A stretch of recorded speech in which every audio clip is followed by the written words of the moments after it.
To a narcissist, faith is a tool that they can use to control you. Faith is a tool that they can use to manage their own self-image. Narcissists will even use faith as a tool to exalt themselves. Talk about taking the Lord's name in vain. Personally, I think narcissists should burn in hell for that one, but that's just my opinion. In this message, we're going to talk about what it looks like when narcissists use faith as something performative instead of something transformative, which it's intended for. Let's talk. My name is Kevin, and this is The Royal We.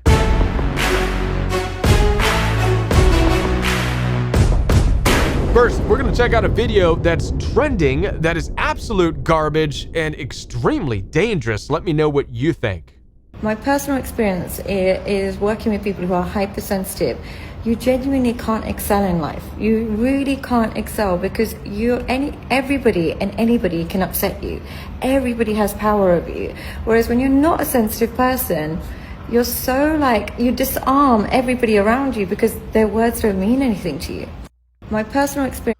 Wow. Well, let me just start off by saying that as somebody who is hypersensitive, which I am, I'm absolutely excelling, genuinely, just fine, right here on The Royal We as a coach talking with many of you. So I don't know what she is talking about, how people who are sensitive or hypersensitive genuinely can't excel. That's a bunch of garbage. I feel like what she's missing out on here is context and environment. I mean, if you are a sensitive or a hypersensitive person and you are locked in or stuck in a toxic relationship dynamic with narcissistic family members or a marriage, and they're constantly picking on you and demeaning you and devaluing you, and there's all kinds of banter, and it's just gross, toxic environment, are you going to excel in that environment? No, of course not. It's going to overwhelm your sensitivity. The goal is to get you out of that environment. You remove yourself from the toxic environment. You remove yourself from the demeaning, devaluing, nasty, narcissistic behaviors, and your sensitivity can actually bloom. It can come into fruition. So context is key. Environment is key. And I feel like Sweet Cheeks here is doing a disservice by making this blanket statement that hypersensitivity genuinely will cause you to not excel. She's doing the same thing that a lot of psychologists and counselors do, which is further victim shame people, echoing what narcissists are already doing in toxic environments. If you go in for help from a psychologist or from a counselor and they're telling you you're being too sensitive, is that not echoing what the narcissists say? What do narcissistic people, narcissistic family members, what do they say when they're demeaning you, devaluing you, bullying you, and you try to stand up for yourself? Let's all say it together. What do they say? Ready? 1, 2, 3. You're too sensitive. It's a form of gaslighting to keep you stuck in the toxic situation so that you don't go anywhere. And to hear a professional, a psychologist, and a counselor echo the gaslighting that narcissists tell you, come on. We need better. We need better from psychologists, from doctors, from counselors, and from therapists. And I'll debate Sweet Cheeks on this issue. Now, one more thing I'd like to add to this before I move on. Everybody's sensitive. Not just hypersensitive or people like you or people like me or empathic people. Narcissists, as a matter of fact, are some of the most sensitive people in the world. How do you know? How do you test this? Well, when they're criticizing you, making fun of you, stand up to them, say, stop disrespecting me, and watch how sensitive they become. Like little toddlers pouting and stomping their feet. Sometimes the most aggressive, loud, bullying people are actually doing it because they are the most sensitive people ever. They're just hiding it better. Let's get you out of that relationship. Before we move on, I want to let you know that I'm here to support you. Down in the description box, right below this video, you'll find access for one-on-one appointments with me. I do take telephone calls and video calls through Zoom, FaceTime, and WhatsApp. So if you're stuck in a toxic environment, thinking that you're just too sensitive and so you're stuck there, don't. Reach out to me. Let's talk about this. All right. Also, in addition to telephone calls and video calls, I have a private membership available for you, which gives you daily live support with me, with a growing community of people from all over the world. We have weekly Zoom meetings, daily chats. There's a workout program for you, so much more, all in the privacy of a members-only app. Head on down to the description box, download your membership app, get started right now. If you're having a hard time finding the description box, it's right below this video. You just click more where the dots are, and it will expand the description box, and all the resources are right down there for you. All right, look forward to chatting with you. Now, let's move on to this evening's topic. We are talking about how narcissists use faith, weaponize faith, but they never truly have faith. Now, it's important to understand something, that narcissists will use faith as a weapon against you when they need to. Narcissistic people are really good at picking the right weapons for the right battles. So let's start there, right? A narcissist will, if they're dealing with somebody who faith is important, right? Maybe faith is important to you. A narcissistic person will use it as a tool, as a weapon to silence you. So they're really good at picking the right weapons to use for the right battle. I dealt with this when I was dealing with the narcissistic in-laws. For the longest time, their name calling didn't bother me. Their little immature banter and bullying, I didn't care. To me, they were like a bunch of children in adult bodies, right? It didn't bother me, but it started to get to me when they started to catch on to how important faith was to me. And then suddenly the faith was being weaponized and used against me in a very disgusting, twisted, deliberate way to silence me. And narcissists who don't even go to church will oftentimes do this. It's also important to note this, that the reason they're able to do this is because religion, faith, is highly structured. Churchianity is structured. There's a particular language to it. All narcissists have to do is learn the language, the structured language, and it affords them the opportunity through the structure of religion, of faith. It affords them the opportunity to now know enough to weaponize it. You see, they don't have to have faith in order to understand the structure, understand how it works, understand how people view it, understand how people feel about it. Now they can take from that and use it against you. So let's talk about what this looks like. Beginning with, narcissists will oftentimes weaponize faith or use faith to control you. Now, it's not uncommon for a narcissistic person to tell you things like, "What would Jesus do?" This is something that I heard all the time when I was dealing with the in-laws. Once they caught on to how important faith was to me, they started hitting me with that one all the time. If I shared any of my likes or interests in this life, and it wasn't something they liked, they would hit me with, "Why are you talking about that, Kevin? What would Jesus do?" I remember one time I was talking about a car that I would like to have one day. And I think I was jokingly saying I'd like to have a Lamborghini one day, right?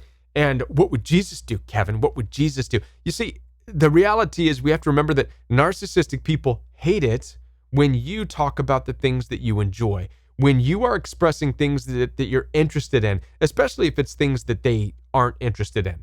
They hate it. They can't stand it. When you talk about your joy, narcissists hear them being put down. It's weird, it's twisted, but that's what narcissists are. Weird and twisted, right? So, yeah, what would Jesus do, Kevin? So they would use that to control me, to silence me, so that I would stop talking about things that I enjoy. And it started to work. I started to question, okay, well, maybe I shouldn't talk about that. What would Jesus do? Well, I guess Jesus wouldn't talk about Lamborghinis. Okay, I'm wrong. I won't talk about that anymore. So it stopped me from engaging with them in a way that I thought was fun, where we're just sharing some of our personal likes and interests, okay? I'm going to share with you one more example of how they use the whole, what would Jesus say? What would Jesus do?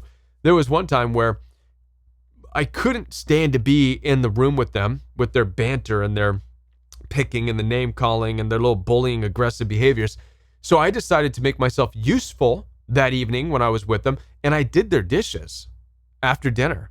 The mother of my kids was doing something with one of them, and so I'm like, I'll make myself useful. I'll do the dishes, which I shouldn't have done. Looking back, it's like, why? Don't serve these people, right? And I was trying to serve them, right, in a way. One, it got me out of the environment. Two, I'm like, well, maybe they'll like it and they'll think I'm helping them out. One of them, or a couple of them, walked by while I was washing the dishes, and they're like, "Yeah, Kevin, see, what would Jesus do? What would Jesus do?" Almost in a way of saying, "Yeah, see, serve us.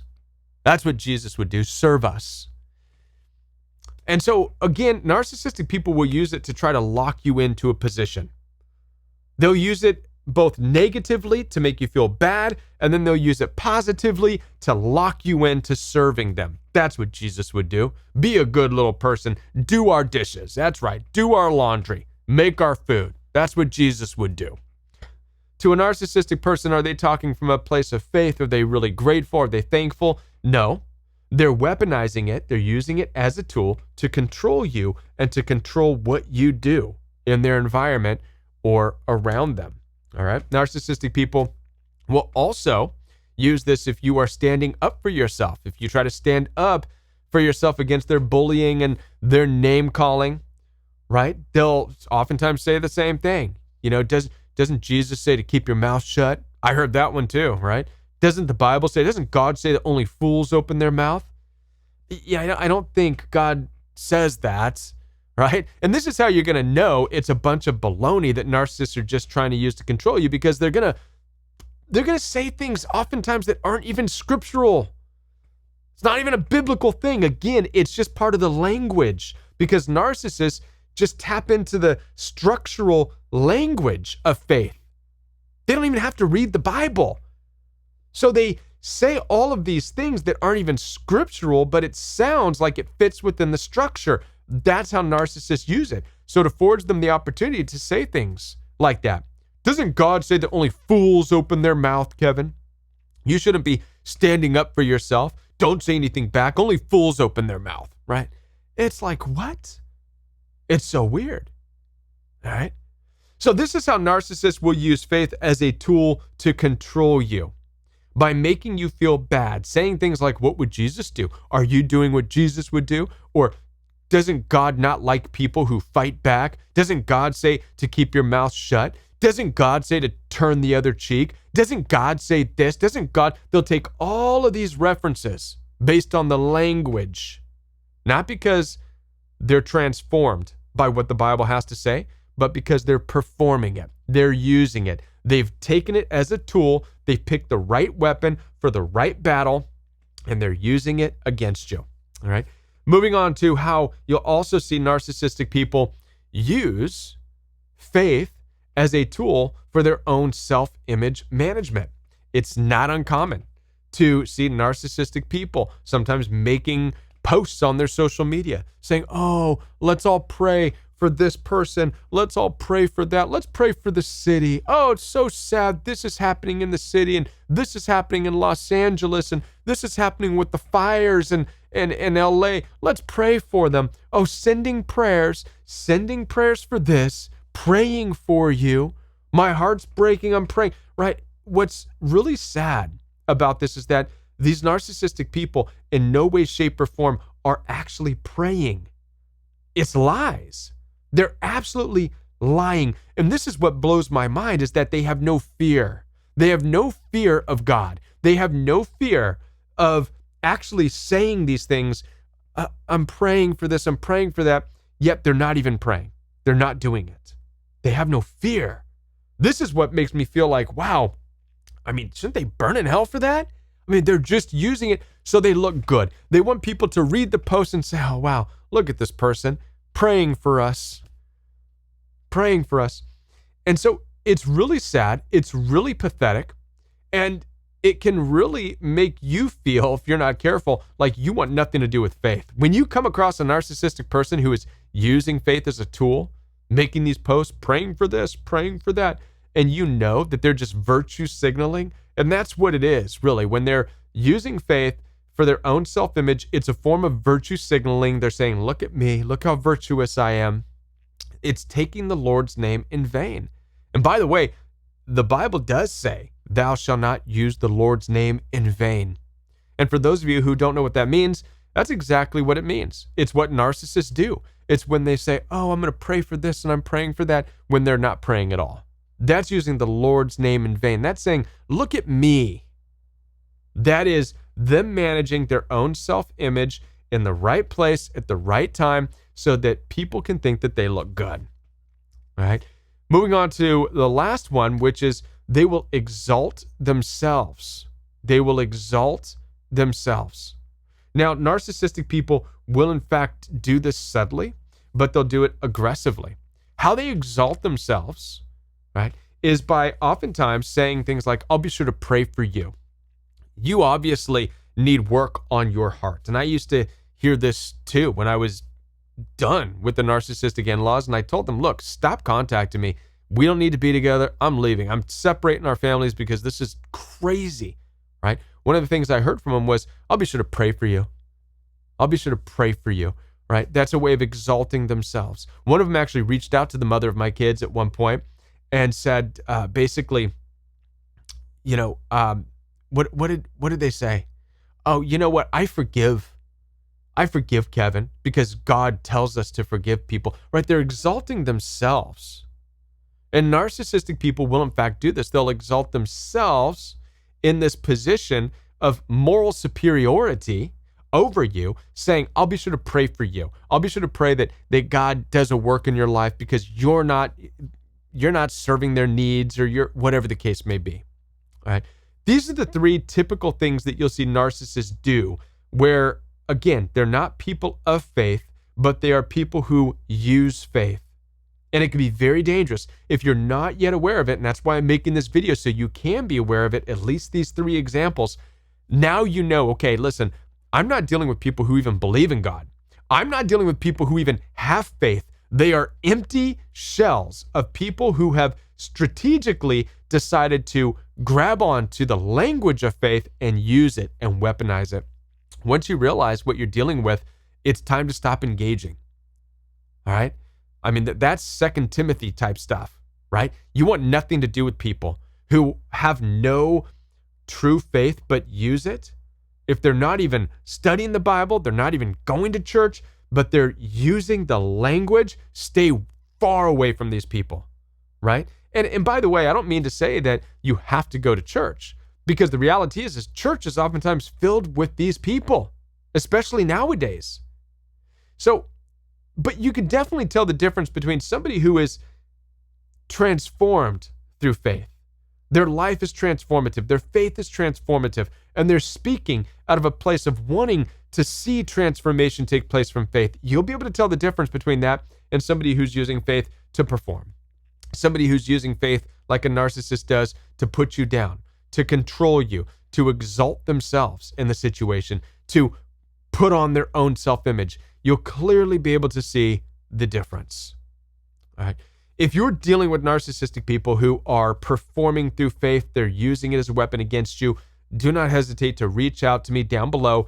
In the description box, you'll find access for one-on-one appointments with me. Telephone calls and video calls are available. I look forward to talking with you. Also, the Rowie does have a private membership available for you where we get daily live classes, Zoom classes once a week, so much more. There's also fellowship. We actually read the Bible once a week together. I'd love to see you in that class. So head on down to the description box.